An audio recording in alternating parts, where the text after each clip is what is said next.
दोन दृश्यांमधून आपण पाहू शकतो, एकीकडे भर उन्हात शेतात मनोज जरांगे पाटील आंदोलनाला उपोषणाला बसलेले आहेत, तर दुसरीकडे राधाकृष्ण विखे पाटील अंतरवालीकडे रवाना झालेले आहेत। ते मनोज जरांगेंची भेट घेणार असल्याचं कळतंय। जरांगेंनी या आंदोलनाचा या उपोषणाचा इशारा काही दिवसांपूर्वीच दिला होता। 30 आणि 29 तारखेची त्यांनी तारीख दिली होती की या तारखेपर्यंत मी माझा निर्णय बदलणार नाही आणि त्याचनुसार त्यांनी आपलं उपोषण सुरू केलेलं आहे। जरांगे पाटलांनी शेतात उपोषणाला ते सध्या बसलेले आहेत, त्या संदर्भातली ही दृश्य आहेत। त्यांच्या आजूबाजूला आपण पाहू शकतोय मराठा समाज बांधव मोठ्या संख्येने जमा झालेले आहेत। मोठ्या संख्येने घोषणाबाजी देखील सुरू आहे। मात्र त्याच दरम्यान मनोज जरांगे हे आपल्या आंदोलकांना समाज बांधवांना आवाहन करतायत, शांतता राखा, त्याचसोबत माझ्या नादी लागू नका असं आवाहन देखील त्यांनी सरकारला केलंय। एकीकडे आंदोलकांनी शांत राहावं असं आवाहन ते आपल्या समाज बांधवांना करतायत, तर दुसरीकडे माझ्या नादाला लागू नका असं ते सरकारला म्हणतायत। रखरखत्या उन्हात जरांगे पाटील शेतात उपोषणाला बसलेत, त्या संदर्भातली ही ताजी दृश्य। माझा संघर्ष प्रामाणिक उपोषणावर ठाम आहे मी असं ते वारंवार सांगतायत। पोलिसांनी लाठीचार्जच्या भानगडीत पडू नये असा धमकीवजा इशाराच म्हणावा लागेल मनोज जरांगेंनी हा पोलिसांना दिलेला आहे। माझ्या बांधवांवर माझ्या समाजावर लाठीचार्ज करू नये असं ते म्हणतायत। दोन दृश्य आपण पाहू शकतोय, इकडे महामार्ग अडवण्यात आलेला आहे, महामार्गावर मोठ्या संख्येने समाज बांधव जमा झाले।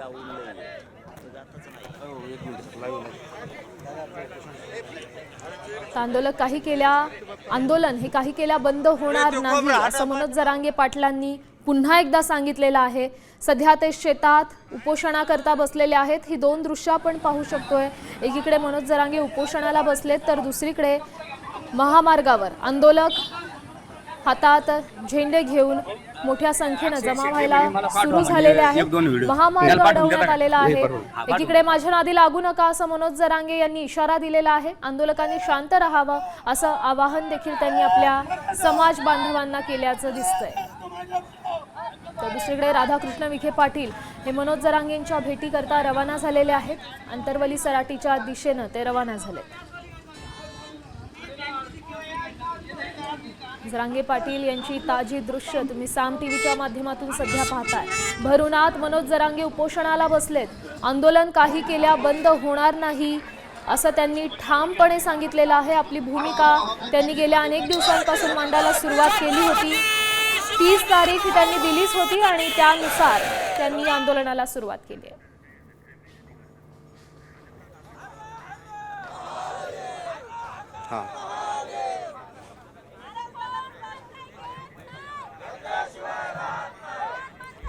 या संदर्भातली अधिकची माहिती देत आहेत त्या ठिकाणहून आपले प्रतिनिधी अक्षय शिंदे। अक्षय, सध्याची तिकडची काय स्थिती आहे? मोठ्या प्रमाणात समाज बांधव मराठा समाज बांधव तिथे जमा झालेले आहेत, घोषणाबाजी सुरू आहे, सध्याची काय परिस्थिती? नक्कीच मराठा आंदोलक मनोज जरांगे पाटील यांनी म्हटल्याप्रमाणे एका शेतामध्ये बाज टाकून आमरण उपोषणाला सुरुवात केली आहे। आणि आपण जर बघत असाल तर हा राज्यभरातून मनोज जरांगे पाटील यांच्या उपोषणाला मनोज जरांगे पाटील यांना पाठिंबा देण्यासाठी मोठ्या संख्येने मराठा बांधव जो तो अंतरावली सराटीमध्ये या शेतात बसलेला आपल्याला पाहायला मिळतो। सगळा मराठा समाज जो आहे तो शेतातच या ठिकाणी मनोज जरांगे पाटील यांच्या सोबतच ठाण मानून बसलेला। इकडे मनोज जरांगे पाटील बाजेवरती आमरण उपोषण करतायत, तर दुसरीकडे मराठा समाज देखील आजूबाजूला बसून मोठ्या प्रमाणात ते घोषणाबाजी करताना आपल्याला पाहायला मिळतो। राज्यभरातून मराठा बांधव जे ते अंतरवली सराटीमध्ये दाखल झाले, तर दुसरीकडे आपण पाहिलं तर मराठा समाज देखील आता राज्यभरामध्ये आक्रमक होऊ लागलेला आहे। जालन्यात रास्ता रोको आंदोलन देखील मराठा समाजाने केलेले आहे। मनोज जरांगे पाटील यांना भेटण्यासाठी थोड्याच वेळा शिष्टमंडळ ते अंतरवली सराटीमध्ये दाखल होणार आहे। त्यानंतर काय होतं, मनोज जरांगे पाटील या रखरखत्या उन्हात उपोषणावरती ठाम राहतात की उपोषण स्थगित करतात हे बघणं महत्त्वाचं असणार आहे। आपल्यासोबत स्वतः जरांगे पाटील तुम्ही स्वतः उन्हात बसलेत, अनेक मराठा बांधव देखील उन्हात बसले तुमच्यासोबत। मी त्यांना सांगतोय जा म्हणून, पण आता ते जातच नाही आहेत, काय करावं? आपण त्यांना विनंती 9 वाजल्यापासून विनंती करतो, ऐकतच नाही आहे ते, काय करावं? जातच नाही आहेत। मी जा म्हणून सांगतोय, तर काय करणार? पाटील पण मराठा समाज पण आक्रमक होतोय, तुम्ही इथं उन्हात बसल्यामुळे रास्ता रोको होतोय, तेवढे जोरदार घोषणाबाजी होत आहे। आणि मी सांगतोय त्यांना की शांततेत राहा, शांत राहील समाज, राहावं त्यांनी। मी आहे तुमच्या लेकराबाळ्यासाठी जगायला, त्यांच्या भावना बरोबर आहे। समाजाचं कल्याण सरकार करायला तयार नाही आहे, समाजाच्याही भावना बरोबर आहेत, परंतु आपण शांततेत मिळू. कुणी वेगळं आंदोलन करू नये माझी विनंती आहे. पाटील पण आपण जर पाहिलं तर सरकारचं शिष्टमंडळ येत आहे तुमच्या भेटीला, तोडगा निघाला असं वाटतं तुम्हाला? अजून पण अपेक्षा आहे? काय माहिती आता काय होतंय, बघूयात ना आता काय करतात बघू ना. काल बऱ्यापैकी चर्चा झाली होती तुमच्या शिष्टमंडळासोबत. तुमच्या काय ज्या मागण्या होत्या त्या जर ड्राफ्ट घेऊन आले तर तुमचं उपोषण स्थगित होईल इथं? 3 वर्षापासून चर्चा आहे, 3 वर्षापासून.